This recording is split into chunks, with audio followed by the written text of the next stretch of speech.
ಯುದ್ಧದ ಎಫೆಕ್ಟ್ ಇಂದ ದಿನದಿಂದ ದಿನಕ್ಕೆ ಗ್ಯಾಸ್ನ ಸಮಸ್ಯೆ ಹೆಚ್ಚಾಗ್ತಿದೆ. ಬೆಂಗಳೂರಿನಲ್ಲೂ ಕೂಡ ವಾಣಿಜ್ಯ ಸಿಲಿಂಡರ್ನ ಸಮಸ್ಯೆ ತಲೆದೂರಿದೆ. ದಿನದಿಂದ ದಿನಕ್ಕೆ ಯುದ್ಧದ ಎಫೆಕ್ಟ್ನಿಂದಾಗಿ ಹೆಚ್ಚಾಗಿದೆ ಗ್ಯಾಸ್ ಟ್ರಬಲ್. ಬೆಂಗಳೂರಿನಲ್ಲೂ ಕೂಡ ವಾಣಿಜ್ಯ ಸಿಲಿಂಡರ್ನ ಸಮಸ್ಯೆ ಎದುರಾಗಿದೆ. ನಗರದ ಐಡಿಸಿ ಹೋಟೆಲ್ನಲ್ಲಿ ಮಾಲೀಕರು ಪರದಾಡ್ತಿದ್ದಾರೆ. ಸಂಜಯ್ ನಗರದಲ್ಲಿರುವ ಐಡಿಸಿ ಹೋಟೆಲ್, ನಾವೀಗ ಐಸಿಯುನಲ್ಲಿರುವಂಥ ಪರಿಸ್ಥಿತಿನಲ್ಲಿದ್ದೀವಿ. ಆದಷ್ಟು ಬೇಗ ಕಮರ್ಷಿಯಲ್ ಸಿಲಿಂಡರ್ಗೆ ಸಂಬಂಧಪಟ್ಟ ಸಮಸ್ಯೆಗಳನ್ನು ಬಗೆಹರಿಸಿ ಅಂತ ಕರ್ನಾಟಕ ನ್ಯೂಸ್ ಬೀಟ್ ಬಳಿ ಮಾಲೀಕರು ಅಳಲನ್ನ ತೋಡ್ಕೊಳ್ತಿದ್ದಾರೆ. ಯುದ್ಧದ ಭೀಕರತೆ ಯಾವುದೋ ಎರಡು ದೇಶಗಳ ನಡುವೆ ನಡೆಯುತ್ತೆ, ನಮ್ಮ ಜೀವನ ಸುಗಮವಾಗಿರುತ್ತೆ ಅಂತ ಅಂದುಕೊಳ್ಳೋದಕ್ಕೆ ಸಾಧ್ಯನೇ ಇಲ್ಲ. ಪ್ರತಿಯೊಂದು ದೇಶವು ಮತ್ತೊಂದು ದೇಶದ ಮೇಲೆ ಡಿಪೆಂಡ್ ಆಗಿರುತ್ತೆ. ದೃಶ್ಯದಲ್ಲಿ ಗಮನಿಸ್ತಾ ಇದ್ದೀರಾ, ಇಡ್ಲಿ, ದೋಸೆ, ಕಾಫಿ, ಐಡಿಸಿ ಅಂತ ಕರೆಸ್ಕೊಳ್ಳುವಂಥ ಹೋಟೆಲ್ನಲ್ಲೂ ಕೂಡ outlet will remain closed until further notice due to gas supply issues ಅಂತ ಹಾಕ್ಕೊಂಡಿದ್ದಾರೆ. ಮುಂದೆ ಬರುವಂಥ ಕಮರ್ಷಿಯಲ್ ಅನಿಲ ಪೂರೈಕೆ ಸಮಸ್ಯೆಗಳಿಂದ ಮುಂದೆ ಬರುವಂಥ ಸೂಚನೆ ಅಥವಾ ಕಮರ್ಷಿಯಲ್ ಗ್ಯಾಸ್ ಬರುವವರೆಗೂ ಕೂಡ ಔಟ್ಲೆಟ್ ಅಥವಾ ಹೋಟೆಲ್ ಅನ್ನ ನಾವು ಮುಚ್ಚುತ್ತೀವಿ ಅನ್ನುವಂಥ ಸಂದೇಶವನ್ನ ಪಾಸ್ ಮಾಡಿದ್ದಾರೆ. ಕೆಲವೊಂದಷ್ಟು ಗ್ರಾಹಕರು ಪ್ರತಿದಿನ ಬಂದು ಕಾಫಿ, ಚಹಾ, ತಿಂಡಿ ತಿಂತಿದ್ದವರಿಗೆ ಇವತ್ತು ಬೆಳ್ಳಂಬೆಳಗ್ಗೆ ಶಾಕ್ ಎದುರಾಗಿದೆ. ಗಲ್ಫ್ ರಾಷ್ಟ್ರಗಳ ಯುದ್ಧದಿಂದ ಸಾಕಷ್ಟು ಸಮಸ್ಯೆ ತಲೆದೂರ್ತಿದೆ. ಹೋಟೆಲ್ಗಳ ವ್ಯಾಪಾರ ಕೂಡ ಕಂಪ್ಲೀಟ್ ಡೌನ್ ಆಗ್ತಿದೆ.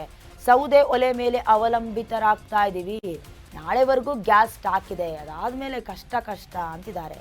ಕೇಂದ್ರ, ರಾಜ್ಯ ಸರ್ಕಾರ ಸಂಬಂಧಿಸಿದಂತೆ ಸಮಸ್ಯೆಯನ್ನ ಬಗೆಹರಿಸಬೇಕು ಅನ್ನೋದಾಗಿ ಕೂಡ ಹೋಟೆಲ್ನ ಮಾಲೀಕರು ಆತಂಕವನ್ನ, ಬೇಸರವನ್ನ, ಅಸಮಾಧಾನವನ್ನ ವ್ಯಕ್ತಪಡಿಸಿದ್ದಾರೆ. ಪರಿಸ್ಥಿತಿ ಹೇಗಾಗಿದೆ ಅಂದರೆ, ಗ್ರಾಹಕರಿಗೆ ಊಟ ತಿಂಡಿಯಲ್ಲಿರಲಿ, ಅಟ್ಲೀಸ್ಟ್ ಅಲ್ಲಿ ಎಷ್ಟೋ ದೂರದಿಂದ ಬಂದು ಹೋಟೆಲ್ನಲ್ಲಿ ಕೆಲಸ ಮಾಡ್ತಿರುವಂಥ ಸಿಬ್ಬಂದಿ ವರ್ಗಕ್ಕೂ ಕೂಡ ಒಂದು ಹೊತ್ತಿನ ಹೊಟ್ಟೆ ತುಂಬ ಊಟ ಮಾಡುವಂಥ ಪರಿಸ್ಥಿತಿನಲ್ಲಿಲ್ಲ.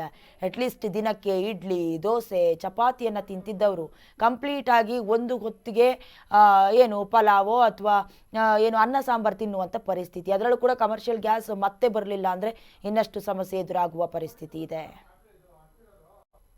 ಬಿಸ್ನೆಸ್ಗೆ ಟೂ ವೀಲರ್ ರ್ಯಾಪಿಡೋಗಳ ಬಂದಾಗಿಂದ ನಮ್ಮದು ಏನಿಲ್ಲ. ಬೆಳಗ್ಗೆಯಿಂದ ಇವಾಗ ಲೆಕ್ಕ ತೊಗೊಂಡ್ರೆ ಇವಾಗ ಮಾಡಿರೋದು ನೋಡಿದ್ರೆ ನಾವು 200 ರೂಪಾಯಿ ಮಾಡಿದ್ದೀವಿ, 300 ರೂಪಾಯಿ ಗ್ಯಾಸ್ ಹಾಕಿದ್ದೀವಿ. ನಾಷ್ಟಕ್ಕೆ 50 ರೂಪಾಯಿ ಹೋಗುತ್ತೆ. ಎಲ್ಲಿ ಸರ್? ಮನೆ ಫೀಸ್ ಕಟ್ಟೋಣ, ಮನೆ ಬಾಡಿಗೆ ಕಟ್ಟೋಣ, ಫೀಸ್ ಕಟ್ಟೋಣ, ಏನು ಮಾಡೋಣ ಹೇಳಿ ಸರ್? ಗ್ಯಾಸ್ ನೋಡಿದ್ರೆ 90 ರೂಪಾಯಿ ಆಗಿದೆ. ಇಲ್ಲಿಂದ ಇವಾಗ ಆಯ್ತು, ಕಸ್ಟಮರ್ ಬುಕ್ ಮಾಡ್ತಾರೆ, ಮನೆ ತಕ್ಕ ಹೋಗಿದ ತಕ್ಷಣ ಕ್ಯಾನ್ಸಲ್ ಮಾಡಿರ್ತಾರೆ. ಆ ರೈಡ್ ಅಲ್ಲಿಂದ ಬಂದಿದ್ದಷ್ಟು ಕ್ಯಾನ್ಸಲ್ ಆಗುತ್ತೆ, ದುಡ್ಡು ಹೋಗುತ್ತಾ ನಮಗೆ? ನಿಲ್ಲಿ ಸರ್, ಅದೆಲ್ಲ ನಮ್ಮ ಕಡೆ ಬಡವ್ರ ಕಡೆ ನೋಡಬೇಕು ಸರ್. ಸ್ವಲ್ಪ ಆಟೋಗಳ ಬಗ್ಗೆ ಸ್ವಲ್ಪ ನೋಡಿ ಮಾತಾಡ್ಬೇಕು ಸರ್. ಒಂದು ಕಡೆ ಸರ್ಕಾರ ಬಜೆಟಲ್ಲೂ ಏನು ನಿರೀಕ್ಷಿತ ಮಟ್ಟದಲ್ಲಿ ಆಟೋದವ್ರಿಗೆ ಏನು ಕೊಟ್ಟಿಲ್ಲ ಸರ್. ಜೊತೆಗೆ ಇದ್ರ ನಡುವೆ ಈಗ ಗ್ಯಾಸ್ ಸಮಸ್ಯೆ ಆಗ್ತಿದೆ. ಹೌದು. ಒಂದು ಕಡೆ ಕುಟುಂಬ ನಿರ್ವಹಣೆ ಜೊತೆಗೆ ಆದಾಯ ಗಳಿಸ್ಕೊಳ್ಳುವಂಥ ಒಂದು ಚಾಲೆಂಜು. ಹೌದು. ಹೇಗೆ ನಿಭಾಯಿಸ್ತಾ ಇದ್ದಾರೆ ಸರ್? ತುಂಬ ಕಷ್ಟ ಇದೆ ಸರ್, ತುಂಬ ಕಷ್ಟ ಇದೆ. ಯಾಕೆಂದರೆ ಇವತ್ತು ನಾವು ಹೇಳಬೇಕು ಅಂದರೆ, ಇವತ್ತು ಬೆಳಗ್ಗೆ ಎದ್ದು ಇಷ್ಟು ಮಾಡ್ತೀವಿ ಇನ್ನೇ ಅಂತ ಹೇಳೋಕ್ಕಾಗಲ್ಲ. ಮುಂಚೆ ಅಂದರೆ ಏನೋ ಒಂದು ಇದು ಮಾಡ್ಬೋದು, ಇವಾಗ ಫುಲ್ಲು ನೈಟ್ ಆ್ಯಂಡ್ ಡೇ ಹೊಡೆದ್ರೆ ಆಗೋದೇ ಇಲ್ಲ. ತುಂಬ ಕಷ್ಟ ಇದೆ ಸರ್, ಇವಾಗ ಕಷ್ಟ ಇದೆ.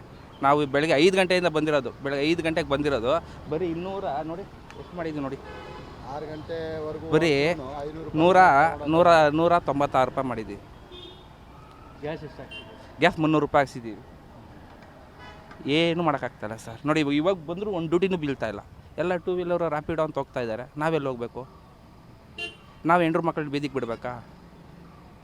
ರ್ಯಾಪಿಡೋ ಅಂದರೆ ತುಂಬ ಹಿಂದಿನಿಂದಲೂ ಅದು ಸಮಸ್ಯೆ ಇದೆ. ಹೌದು ಸರ್, ಇದೆ ಸಮಸ್ಯೆ. ಕಾಯ್ದ ಮೇಲೆ ಬರೋ ಅಂದಂಗೆ ಈಗ ಗ್ಯಾಸ್ ಬೆಲೆ ಹೌದು ಸರ್. ಗ್ಯಾಸ್ದು ಅದು ಬೇರೆ. ನಮ್ಗೆ ರ್ಯಾಪಿಡೋ ಪರವಾಗಿಲ್ಲ, ಅದು ಅವ್ರೇನೋ ಮಾಡ್ಕೊಳ್ಳಿ, ನಮಗೆ ಅದು ಬೇಡಕ್ಕಾಗಿಲ್ಲ. ನಮ್ಗೆ ಆಟೋದವ್ರಿಗೆ ಗ್ಯಾಸ್ ರೇಟ್ ಜಾಸ್ತಿ ಮಾಡಿದ್ರೆ ಅಟ್ಲೀಸ್ಟ್ ನಾವು ಏನೋ ಒಂದು ಬದುಕೊಂತೀವಿ, ಅಷ್ಟೋ ಬದುಕೊಂತೀವಿ. ಅದು ಇದು ಜಾಸ್ತಿ ಮಾಡಿ ಇದ್ ಕಡೆ ಇದು ಮಾಡಿದ್ರೆ ನಾವೆಲ್ಲಿ ಹೋಗ್ಬೇಕು ಸರ್? ಗಮನಿಸ್ತಾ ಇದ್ರಿ, ಆಟೋ ಚಾಲಕರು ಕೂಡ ಅವರ ಅಳಲನ್ನ ತೋಡ್ಕೊಳ್ತಾ ಇದ್ರು. ಅದೇ ರೀತಿ ಹೋಟೆಲ್ನ ಮಾಲೀಕರು ಕೂಡ ಕರ್ನಾಟಕ ನ್ಯೂಸ್ ಬೀಟ್ನ ಪ್ರತಿನಿಧಿ ಜೊತೆ ಮಾತನಾಡಿದ್ದಾರೆ. ಒಮ್ಮೆ ನೋಡ್ಕೊಂಡು ಬನ್ನಿ. ಮಧ್ಯಪ್ರಾಚ್ಯದಲ್ಲಿ ಆಗ್ತಿರ್ತಕ್ಕಂಥ ಯುದ್ಧದ ಕರಿಮೋಡ ಇದೀಗ ಭಾರತಕ್ಕೂ ಕೂಡ ಅದರ ಕರಿಚಾಯ ಬಿದ್ದಿರುವಂಥದ್ದು ಪ್ರಮುಖವಾಗಿ ಹೋಟೆಲ್ ಉದ್ಯಮಕ್ಕೆ ಈ ಒಂದು ಭಾರಿ ಪೆಟ್ಟನ್ನು ಕೊಟ್ಟಿದೆ ಅಂತಲೇ ಹೇಳ್ಬೋದು. ಈ ವಿಚಾರಕ್ಕೆ ಸಂಬಂಧಪಟ್ಟಂತೆ ಸಂಜಯ್ ನಗರದಲ್ಲಿರ್ತಕ್ಕಂಥ ಪ್ರಮುಖ ಒಂದು ಹೋಟೆಲ್ ಬಳಿ ಇದ್ದೇನೆ. ಇಲ್ಲಿ ಪ್ರಮುಖವಾಗಿ ಒಂದಷ್ಟು ಪರಿಸ್ಥಿತಿಗಳನ್ನು ಸರಿದೂಗಿಸಿಕೊಂಡು ಇರುವಂಥ ಸೋರ್ಸ್ಗಳನ್ನು ಬಳಕೆ ಮಾಡಿಕೊಂಡು ಗ್ರಾಹಕರಿಗೆ ಒಂದು ಪ್ರಮುಖವಾಗಿ ಕಾಫಿ ಟೀ ಆಗಿರ್ಬೋದು, ತಿನಿಸುಗಳನ್ನು ಕೊಡುವಂಥ ಒಂದು ವ್ಯವಸ್ಥೆ ಆಗ್ತಿದೆ. ಈ ವಿಚಾರಕ್ಕೆ ಸಂಬಂಧಪಟ್ಟಂತೆ ಹೋಟೆಲ್ನ ಮ್ಯಾನೇಜರ್ ಆಗಿರ್ತಕ್ಕಂಥ ಪ್ರಮುಖವಾಗಿ ಅವ್ರನ್ನ ಮಾತಾಡಿಸ್ತಾ ಹೋಗ್ತೇನೆ. ಸರ್, ಒಂದಷ್ಟು ಪರಿಸ್ಥಿತಿಗಳ ನಡುವೆ ಇದೀಗ ನೀವು ಒಂದಷ್ಟು ಆಲ್ಟರ್ನೇಟ್ ಮಾಡಿಕೊಂಡು ಗ್ರಾಹಕರಿಗೆ ಸರ್ವ್ ಮಾಡ್ತಿದ್ದೀರಾ, ಯಾವ ರೀತಿ ಸರ್? ಯಾಕಂದರೆ ಈಗಾಗಲೇ ಸಚಿವರು ಹೇಳಿದ್ದಾರೆ ಕಮರ್ಷಿಯಲ್ ಗ್ಯಾಸ್ ಸಮಸ್ಯೆ ಆಗುತ್ತೆ, 10 ದಿನಗಳವರೆಗೆ ಲಭ್ಯತೆಯೇ ಇಲ್ಲ ಅಂತ ಹೇಳಿದ್ದಾರೆ. ಇದರ ನಡುವೆ ನಿಮ್ಮ ಒಂದು ಸೋರ್ಸ್ ಯಾವ ರೀತಿ ಬಳಕೆ ಮಾಡ್ತಿದ್ದೀರಾ ಅಂತ? ನಮ್ಮದು ಆ್ಯಕ್ಚುಲಿ ಸೆಂಟ್ರಲೈಸರ್ ಕಿಚನ್ ಇದೆ ಬೆಂಗಳೂರಲ್ಲಿ. ನಮ್ಮದೊಂದು 12 ಔಟ್ಲೆಟ್ಗಳು, ಟೋಟಲಿ ನಾವು ಒಂದು 15 ಔಟ್ಲೆಟ್ ಆಪ್ರೇಟ್ ಮಾಡ್ತಾ ಇದ್ದೀವಿ. ಸೊ ಈಗಿರೋ ವ್ಯವಸ್ಥೆಯಲ್ಲಿ ಹೇಗೆ ಮಾಡ್ಕೊಂಡಿದ್ದೀವಿ ಅಂದರೆ ಎಸೆನ್ಷಿಯಲ್ಸ್ ನೀಡ್ ಅಂದರೆ ಅಗತ್ಯವಿರುವಂಥ ಇದನ್ನು ಮಾತ್ರ ಕೊಡ್ತಾ ಇದ್ದೀವಿ ನಾವು. ಆ್ಯಕ್ಚುಲಿ ನಮ್ಮದು IDC ಅಂದರೆ ಇಡ್ಲಿ ದೋಸೆ ಕಾಫಿ ಅಂತಲೇ ನಮ್ಮ ಬ್ರ್ಯಾಂಡ್ ನೇಮು. ಬಟ್ ಪರಿಸ್ಥಿತಿ ಹೆಂಗಾಗಿದೆ ಅಂದರೆ ನಮ್ಮ ದೋಸೆನೇ ಕ್ಲೋಸ್ ಮಾಡಬೇಕಾದ ಪರಿಸ್ಥಿತಿ ಬಂದುಬಿಟ್ಟಿದೆ ಈಗ. ಹಾಗಾಗಿ ಗ್ರಾಹಕರಿಗೂ ನಾವು ಡಿಸಪಾಯಿಂಟ್ ಮಾಡ್ತಾ ಇಲ್ಲ. ಬೆಳಗ್ಗೆ ನಾವು 7:30 10:30ವರೆಗೆ, ಸಾಯಂಕಾಲ 5 ಗಂಟೆಯಿಂದ 10 ಗಂಟೆವರೆಗೆ ದೋಸೆ ಕೊಡ್ತಾ ಇದ್ದೀವಿ. ಉಳಿದ ಟೈಮ್ಗಳಲ್ಲಿ ನಾವು ದೋಸೆ ಕೊಡ್ತಿಲ್ಲ. ಈಗ ನಾವು ಡಿಪೆಂಡ್ ಅಪಾನ್ ರೈಸ್ ಮೇಲೆ ಡಿಪೆಂಡ್ ಆಗಿದ್ದೀವಿ. ರೈಸು ಮತ್ತು ಇಡ್ಲಿ ವೆರೈಟೀಸ್ ಆಫ್ ರೈಸ್ಗಳನ್ನ ರೆಡಿ ಮಾಡಿ ಇಟ್ಕೊಂಡಿದ್ದೀವಿ. ಸೊ ಕಸ್ಟಮರ್ ಬಂದರೆ, ಹಸು ಅಂತ ಬಂದರೆ ಅವರಿಗೆ ಏನೋ ಬಂದಿದ್ದಕ್ಕೆ ಏನೋ ಒಂದು ಸ್ಯಾಟಿಸ್ಫ್ಯಾಕ್ಷನ್ ಮಾಡಬೇಕಂತ ಬಿಟ್ಟರೆ ಈಗ ಕಮರ್ಷಿಯಲ್ ಮೋಟೋ ಅನ್ನೋದೇ ಇರ್ತಾ ಇಲ್ಲ. ಈಗ ಸರ್ವಿಸ್ ಮೋಟೋದಲ್ಲೇ 100% ಮಾಡ್ತಾ ಇದ್ದೀವಿ. ಅದು ಅಲ್ಲದೆ ಎಂಪ್ಲಾಯೀಸ್ಗಳಿಗೂ ನಿಮಗೆ ಗೊತ್ತು, ಸೇಲ್ಸ್ ಆಗಿಲ್ಲ ಅಂದರೆ ಇನ್ಕಮ್ ಇರಲ್ಲ. What ever it may be, ಆದರೂ ನಾವು ಹುಡುಗರೆಲ್ಲರನ್ನೂ ಇಟ್ಕೊಂಡಿದ್ದೀವಿ. ಅವರಿಗೂ ಕೆಲಸನೂ ಕೊಡ್ತಾ ಇದ್ದೀವಿ. ಸ್ಯಾಲ್ರೀಸು ಅದೆಲ್ಲ ಏನೂ ಇದು ಮಾಡಿಲ್ಲ. ಈಗಿರೋ ಪರಿಸ್ಥಿತಿ ಹೇಗಿದೆ ಅಂದರೆ ನಮ್ಮ ಹತ್ರ ಎಷ್ಟು ಗ್ಯಾಸ್ ಇದೆಯೋ ಅಲ್ಲಿವರೆಗೆ ನಾವು ಮಾಡ್ಬೋದು. ಅದೇ ನಾನು ನಿಮ್ಗೆ ಹೇಳ್ದಂಗೆ ICUನಲ್ಲಿ ಇದ್ದೀವಿ. ಎಲ್ಲಿವರೆಗೆ ನಡೆಯುತ್ತೋ ಅಲ್ಲಿವರೆಗೆ ಬೀಟು. ಆನಂತರ ಪರಿಸ್ಥಿತಿ ಆ ಲೆವೆಲಿಗೆ ಬಂದಿದೆ. ಹಾಗಾಗಿ ಒಂದು ಕಡೆ ಸರ್, ಬಹುತೇಕ ಹೋಟೆಲ್ಗಳು ಆಲ್ಟರ್ನೇಟ್ನ ಸೋರ್ಸ್ನ ಬಳಕೆ ಮಾಡ್ತಿದ್ದೇವೆ. ಡೀಸೆಲ್ ಗ್ಯಾಸ್ ಆಗಿರ್ಬೋದು, ಸೌದೆ ಒಲೆ ಆಗಿರ್ಬೋದು. ಇದ್ರ ನಡುವೆ ಕಳಸಂತೆಯಲ್ಲಿ ಒಂದಷ್ಟು ಗ್ಯಾಸ್ ಕೂಡ ಮಾರಾಟ ಆಗ್ತಿದೆ. ಈಗಾಗಲೇ ಸಚಿವರು ಕೂಡ ಹೇಳಿದ್ದಾರೆ, ಕಳಸಂತೆಯಲ್ಲಿ ಏನಾದ್ರು ಮಾರಾಟ ಆಗಿದ್ರೆ ಅದಕ್ಕೆ ದಂಡ ವಿಧಿಸುವಂಥ ಒಂದು ಕ್ರಮ ಆಗುತ್ತೆ ಅಂತ. ನಿಮ್ಮ ಗಮನಕ್ಕೆ ಏನಾದ್ರು ಆ ಥರ ಬಂದಿದೆಯಾ? ಅಂದರೆ ಕಳಸಂತೆಯಲ್ಲಿ ಬಂದು ಯಾರೋ ಬಂದು ಗ್ಯಾಸ್ ಕೊಡ್ತೇವೆ, 4,000 ಕೊಡಿ, 5,000 ಕೊಡಿ ಅಂತ ಯಾರು ಮಾತಾಡಿದ್ದಾರಾ? ಅಥವಾ ನೀವು ಆಲ್ಟರ್ನೇಟ್ ಏನಾರು ಡೀಸೆಲ್ ಗ್ಯಾಸ್ ಆಗಲಿ, ಎಲೆಕ್ಟ್ರಿಕ್ ಸ್ಟವ್ ಆಗಲಿ, ಆ ಥರ ಏನಾದ್ರು ಆಲ್ಟರ್ನೇಟ್ ಮಾಡಿದ್ದೀವಿ? ಆಲ್ರೆಡಿ ಸ್ಟಾರ್ಟ್ ಮಾಡಿದ್ದೀವಿ. ಆಲ್ರೆಡಿ ನೀವು ನೋಡಿದ ಕಾಫಿ ಕೌಂಟರ್ಗಳಲ್ಲಿ ನಾವು ಕಾಫಿವರೆಗೆ ಮಾಡ್ಬೋದು. ಬಟ್ ನಮ್ಮ ಕಿಚನ್ ಲೆವೆಲ್ ಆಗಿರೋದ್ರಿಂದ, ನಾವು ಕ್ಲೌಡ್ ಕಿಚನ್ ಇರೋದ್ರಿಂದ ಕ್ಲೌಡ್ ಕಿಚನಲ್ಲಿ ಆಪ್ರೇಷನಿಗೆ ಸ್ವಲ್ಪ ಎಲೆಕ್ಟ್ರಿಕಲ್ ಯೂಸ್ ಮಾಡ್ತಾ ಇದ್ದೀವಿ.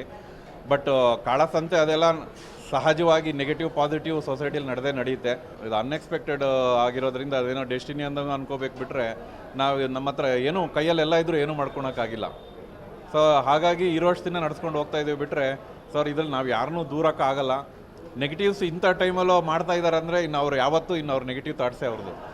ಇದಿಷ್ಟು ಪ್ರಮುಖವಾಗಿ ಹೋಟೆಲ್ ಮ್ಯಾನೇಜರ್ ಆಗಿರ್ತಕ್ಕಂಥ ಮಾತಾಗಿತ್ತು. ಈಗ ಒಟ್ಟಿನಲ್ಲಿ ನಮ್ಮ ಬಳಿ ಒಂದು 4 ದಿನವರೆಗೆ ಗ್ಯಾಸ್ನ ಸರಿದೂಗಿಸ್ಕೊಂಡು ಗ್ರಾಹಕರಿಗೆ ಎಲ್ಲನೂ ಸೇವೆಯನ್ನು ಕೊಡ್ಬೋದು. ಅದಾದ್ರ ನಂತರ ಪರಿಸ್ಥಿತಿ ವಿಕೋಪಕ್ಕೆ ಹೋಗುತ್ತೆ. ಆದಷ್ಟು ಬೇಗ ಸರ್ಕಾರಗಳಾಗಲಿ ಅಥವಾ ಸಂಬಂಧಪಟ್ಟಂಥ ಇಲಾಖೆಯವರಾಗಲಿ ಈ ಒಂದು ವಿಚಾರದಲ್ಲಿ ಕ್ರಮ ತೆಗೆದುಕೊಳ್ಬೇಕಂತ ಒಂದು ಆಗ್ರಹ ಆಗಿದೆ. ಕ್ಯಾಮ್ರಾ ಪರ್ಸನ್ ಅನಿಲ್ ಜೊತೆ ಅಭಿಷೇಕ್, ಕನ್ನಡ ನ್ಯೂಸ್ ಬಿಟ್, ಬೆಂಗಳೂರು.